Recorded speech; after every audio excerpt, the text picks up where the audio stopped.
അപ്പോൾ എന്നെ ഇനി ജാതി പഠിപ്പിക്കാൻ ഞാൻ ജാതി വെറി പിടിച്ചെന്ന് പറഞ്ഞാൽ അത് there should be something wrong with that.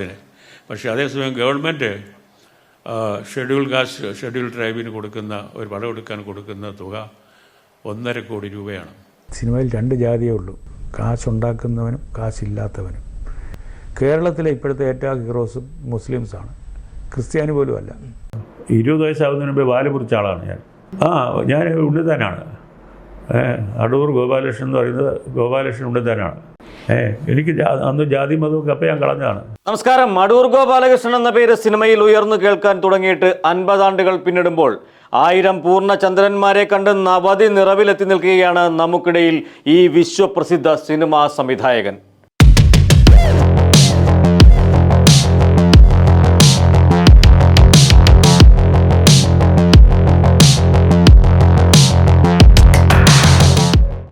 ദേശീയ അന്തർദേശീയ പുരസ്കാരങ്ങളും ഭാരത സർക്കാരിൻ്റെ പത്മ പുരസ്കാരവുമൊക്കെ ലഭിച്ചിട്ടുള്ള സാക്ഷാൽ അടൂർ ഗോപാലകൃഷ്ണൻ ഉണ്ണിത്താൻ തൻ്റെ പേരിനൊടുവിലെ ജാതി വാലറ്റം കളഞ്ഞെങ്കിലും മുറിച്ചെടുത്ത ജന്മിത്തടയാളത്തെ തൻ്റെ ഉള്ളിലൊളിപ്പിച്ച് ഇത്രയും കാലം കൊണ്ടു നടക്കുകയായിരുന്നു ഈ ഉന്നത കുലജാത സമുദായ സ്നേഹി. തൻ്റെ സിനിമകളിൽ ഇന്നോളം ഒരു ചെറിയ വേഷം പോലും ദളിത കുലജാതനായ ഒരു നടനോ നടിക്കോ ഈ പൊന്നുതമ്പുരാൻ നൽകിയിട്ടില്ലെന്ന യാഥാർത്ഥ്യം എത്ര പേർക്കറിയാം? സംസ്ഥാന ചലച്ചിത്ര വികസന കോർപ്പറേഷൻ സംഘടിപ്പിച്ച സിനിമാ കോൺക്ലേവിൻ്റെ സമാപന സമ്മേളനം ഉദ്ഘാടനം ചെയ്യാനെത്തിയപ്പോഴാണ് അടൂർ ഗോപാലകൃഷ്ണന്റെ മനസ്സിലെ ജാതിവെറിയുടെ കൂരമ്പുകൾ സദസ്സിലിരുന്ന തൊലികറുത്ത ദളിത് വിഭാഗക്കാരായ വനിതകളുടെയും പുരുഷന്മാരുടെയും ഇടനെഞ്ചിലേക്ക് തൊടുത്തുവിട്ടത്. എന്നാലും എൻ്റെ ഗോപാലകൃഷ്ണ, ഇത് വേണമായിരുന്നോ എന്നാണ് സ്വന്തം മനസാക്ഷി പോലും അയാളോട് ചോദിച്ചിട്ടുണ്ടാകുക.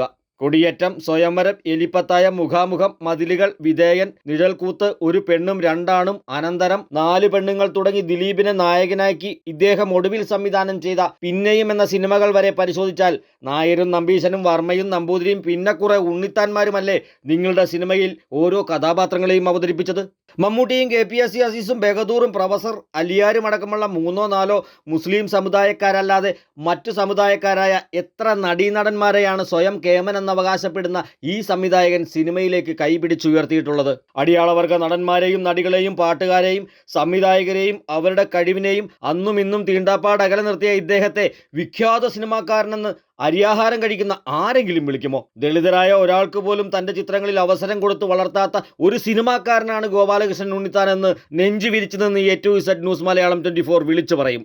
നായർ സമുദായക്കാരായ സുകുമാരി, മല്ലിക, KPSC ലളിത, മഞ്ജു പിള്ള, കവിയൂർ പൊന്നമ്മ, അടൂർ ഭവാനി, അടൂർ പങ്കജം, സോന നായർ, ആറന്മുള പൊന്നമ്മ, പ്രവീണ, സീമാജി നായർ, ജലജ, ഗീതു മോഹൻദാസ്, മിനി നായർ, പിന്നെ രാജകുടുംബാംഗമായ ഊർമിള ഉണ്ണി, രമ്യ നമ്പീശൻ തുടങ്ങി ജന്മിത്തറവാട്ടിൽ പിറന്ന നടിമാരാണ് ഈ ജാതിവെറിയൻ്റെ സിനിമയിൽ വേഷമണിഞ്ഞിട്ടുള്ളവരെല്ലാവരും. അടൂർ സിനിമയിലെ നടന്മാരുടെ ലിസ്റ്റ് കൂടി പരിശോധിച്ചാൽ അവിടെയുമുള്ളത് വർമ്മയും നായരും നമ്പൂതിരിയും ഉണ്ണിത്താന്മാരുമൊക്കെയാണ്. ജഗന്നാഥവർമ്മ, നരേന്ദ്രപ്രസാദ്, തിക്കുറിശി സുകുമാരൻ നായർ, മധു, വെമ്പായം തമ്പി, ജഗദീഷ്, കരമന ജനാർദ്ദനൻ നായർ, നെടുമുടി വേണു, MR ഗോപകുമാർ, ശിവജി, ഭരത് ഗോപി, ഭരത് മുരളി, രവി വള്ളത്തോൾ, കൃഷ്ണൻകുട്ടി നായർ, അശോകൻ, വിജയരാഘവൻ, ദിലീപ്, സുധീഷ്, ഒടുവിൽ ഉണ്ണികൃഷ്ണൻ, മനോജ് K ജയൻ തുടങ്ങിയവരൊക്കെയല്ലേ അഭിനയിച്ചത്? 1994 പുറത്തിറങ്ങിയ വിധേയനിൽ ജന്മിയായ ഭാസ്കര പട്ടേലരുടെ വേഷം അവതരിപ്പിച്ചത് മമ്മൂട്ടിയും ജന്മിയുടെ അടിമവേഷം കെട്ടിയത് MR ഗോപകുമാറുമായിരുന്നു. നായരായ ഗോപകുമാറിനെ അടിമവേഷം കെട്ടിച്ചപ്പോഴും ദളിത് സമൂഹത്തിൽ നിന്നും ഒരു നടനെ കണ്ടെത്താൻ അടൂരിന് കഴിഞ്ഞില്ലെന്നറിയുമ്പോൾ അതിൻ്റെ പിന്നിലും അയാൾക്കുണ്ടായിരുന്നത് ഉന്നത കുലജാതൻ എന്ന കുടുമി സമ്മാനിച്ച ജാതിവെറിയുടെ തിമിരമായിരുന്നു. മലയാള സിനിമയുടെ സമസ്ത മേഖലകളിലും പ്രവർത്തിക്കുന്നവർക്ക് തങ്ങളുടെ അഭിപ്രായങ്ങളും നിർദ്ദേശങ്ങളും പങ്കുവയ്ക്കുവാനുള്ള തുറന്ന വേദിയിലാണ് 1/4 നൂറ്റാണ്ടിലേറെ പിന്നണി ഗാനരംഗത്ത് പ്രശസ്തിയായ പുഷ്പവതിയെ അടൂർ പുച്ഛിച്ചത്. കേരള സംഗീത നാടക അക്കാദമിയുടെ ഉപാധ്യക്ഷ കൂടിയാണ് പുഷ്പവതി എന്ന് വിശ്വപ്രസിദ്ധനായ ജന്മി തിരുമനസ് തിരിച്ചറിയണം. സിനിമാ കോൺക്ലേവിലെ പ്രധാന വേദിയിലേക്ക് നമുക്കൊന്ന് തിരികെ പോകാം. അടൂർ ഗോപാലകൃഷ്ണന്റെ വിവാദ വാക്കുകളിലേക്ക് ഒരിക്കൽ കൂടി നമുക്ക് കാതോർക്കാം. പക്ഷേ അതേസമയം ഗവൺമെൻറ് ഷെഡ്യൂൾ കാസ്റ്റ് ഷെഡ്യൂൾ ട്രൈബിന് കൊടുക്കുന്ന ഒരു വിളവെടുക്കാൻ കൊടുക്കുന്ന തുക 1.5 കോടി രൂപയാണ്. അതുപോലെ തന്നെ ഈ ഇവരെ തിരഞ്ഞെടുക്കുമ്പോൾ വളരെ നിർബന്ധമായിട്ട് എനിക്കൊരു ശുപാർശ ചെയ്യാനുണ്ട്. ഷെഡ്യൂൾ കാസ്റ്റിൽപ്പെട്ട ആളുകൾ, പക്ഷെ അവർക്ക് കുറഞ്ഞത് ഒരു 3 മാസത്തെ ഇൻറ്റൻസീവ് ട്രെയിനിങ് കൊടുക്കണം, പരിശീലനം കൊടുക്കണം. സിനിമ എങ്ങനെ ഉണ്ടാക്കുന്നതിന്, അവർക്ക് എങ്ങനെയാണ് ഒരു പടത്തിന് ബഡ്ജറ്റ് ഉണ്ടാക്കുന്നതുൾപ്പെടെയുള്ള സംഗതികൾ മുഴുവൻ അവർ മനസ്സിലാക്കിക്കണം. അത് പറഞ്ഞ് മനസ്സിലാക്കണം അവരെ. ഇത് പബ്ലിക് ഫണ്ടാണ്, ജനങ്ങളുടെ നിന്ന് കരം പിടിച്ച പണമാണ് ഇത്തിരി ചിലവാക്കുന്നത്. മറ്റ് ഒരുപാട് പ്രധാനപ്പെട്ട വിഷയങ്ങൾ നമ്മുടെ ജീവിതത്തിലുണ്ട്, അതിനൊക്കെ വേണ്ടി ചിലവാക്കാനുണ്ട്.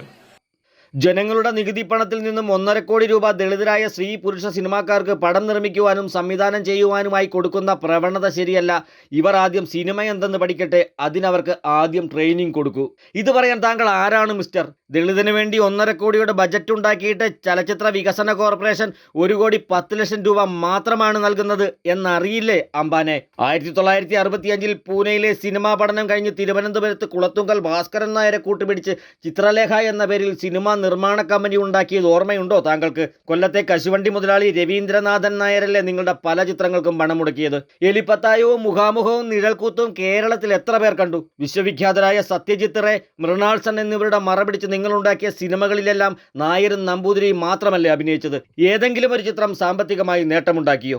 ഇദ്ദേഹം ഈ പ്രസ്താവന പറഞ്ഞപ്പോഴും അതിനെ വെള്ളപൂശാനായി ചാനൽ ചർച്ചയിൽ വന്നിരുന്ന് ഛർദ്ദിച്ച രാഹുൽ ഈശ്വറും 10 മണിക്ക് ശേഷം തന്നെ വിളിച്ച ആരാധകനെ തെറിയഭിഷേകം നടത്തിയ മുകേഷ് എന്ന ചലച്ചിത്ര രാഷ്ട്രീയ ഭിഷ്ടാന്തേഖിയും അടക്കമുള്ള ആളുകൾ എന്താണ് ശ്രമിച്ചത്? മലയാള സിനിമാ തറവാട്ടിലെ കാരണവരായ ഇദ്ദേഹം ഇന്നത്തെ മലയാള സിനിമയുടെ അവസ്ഥ കണ്ട് സങ്കടപ്പെട്ടതാണെന്നായിരുന്നു ഈ സാംസ്കാരിക നപുംസകങ്ങളുടെ വീരവാദം. ഈ ഉണ്ണിത്താന് പകരം മറ്റാരെങ്കിലും ആയിരുന്നു ഈ കീഴ്ജാതി പരാമർശം നടത്തിയിരുന്നത് എങ്കിൽ ഇന്നത് കേരളക്കരയാകെ വലിയ വിവാദങ്ങളിലേക്കും അന്തിച്ചർച്ചകളിലേക്കും സോഷ്യൽ മീഡിയ ചർച്ചകളിലേക്കും വഴിമാറുമായിരുന്നില്ലേ?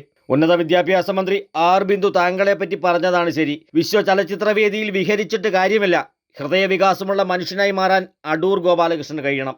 അതെ, അടൂർ ഗോപാലകൃഷ്ണൻ ഉണ്ണിത്താനോട് കേരള പൊതുസമൂഹത്തിനും അത് തന്നെയാണ് പറയാനുള്ളതും. രാജാവും ജന്മിയും നായർ പ്രഭുക്കന്മാരും ഇപ്പോൾ ഇല്ല. 2 ജാതികൾ മാത്രമാണ് ഇപ്പോൾ ഈ മണ്ണിൽ അവശേഷിക്കുന്നത്. അത് താങ്കൾ പറഞ്ഞതുപോലെ പണമുണ്ടാക്കുന്നവനും ഉണ്ടാക്കാത്തവനുമല്ല, അത് ആണും പെണ്ണും മാത്രമാണ്. താങ്കൾ തിരിച്ചറിയേണ്ടതും അത് തന്നെയാണ്. A to Z news Malayalam 24.